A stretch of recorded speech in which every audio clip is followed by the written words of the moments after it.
Now let us see how we can mark the student attendance. So to mark the student attendance, first you need to go to schedule.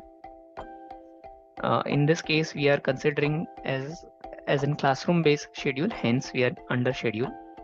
And then you can select the date for which you want to mark the attendance. So by default it is today, but if you want to do like previous days, you can still do that.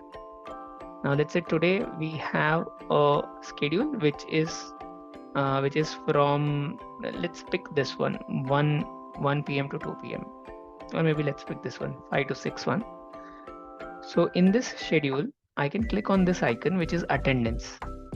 Click on that and it will open up attendance. Now I can see there are 8 students part of this batch and none of the student is marked either absent or present because the attendance is not recorded. So you can come here and the first thing that you see is professor attendance. So you need to mark this as, okay, professor was on time, which is 4 p.m. and he left the classroom on 5 p.m. So you can mark it as present. Let's say professor was delayed by 10 minutes or 15 minutes. You can put like 4:10 professor started. Based on this, the total number of hours for professor will be calculated at the end of the month. So you make sure you put the proper details here and then click on present. So we have marked professor's attendance here. Now scroll down, there is a provision for supervisor. If you have any supervisor in every lecture, you can still use this. If not, you can leave this as blank. Scroll down, now this is student attendance. Now you can see we have 8 students and let's say one of them is absent. So let's say this test student was absent, you can mark this student as absent. There is another way. Let's say you do not have to mark every student as present and this one is absent. There is a shortcut which says present all. Now when you click on present all, everyone will be marked as present.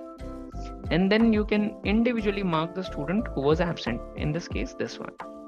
So by that way, it becomes easy for you to mark the attendance for the student.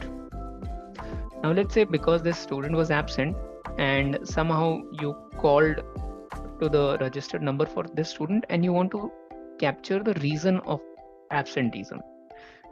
And you can capture this by clicking this button.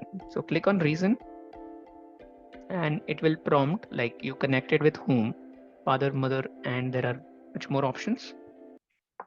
And based on that, let's say I talked to the mother of this particular student and let's say he was not feeling well. If the reason is not listed here, you can select other and mention the reason here as well. But let's say I select not feeling well and say save. Now you can see the reason is captured here and this will be available in student report when you create monthly or quarterly reports for the students. So this is how you can capture the student attendance. There is one more option which is called as not applicable, which is this one. So for example, this test student was no longer or is not part of this particular schedule because let's say whatever you are teaching in this schedule is not applicable to this student. This is a rare scenario, but in that case, you can mark this student as not applicable. So by that way, the present percentage of this student will not be impacted and this schedule will not be part of this student's calculation. So you can use this option as well based on the need. All right, so we saw how we can capture the student attendance for any type of lecture. This is applicable to the normal classroom lecture as well as exams. So if I go to any of the exam, let's say this one, the same concept apply here as well. You can mark present absent based on the student's availability. So this is how you can capture the student attendance. Thanks for watching.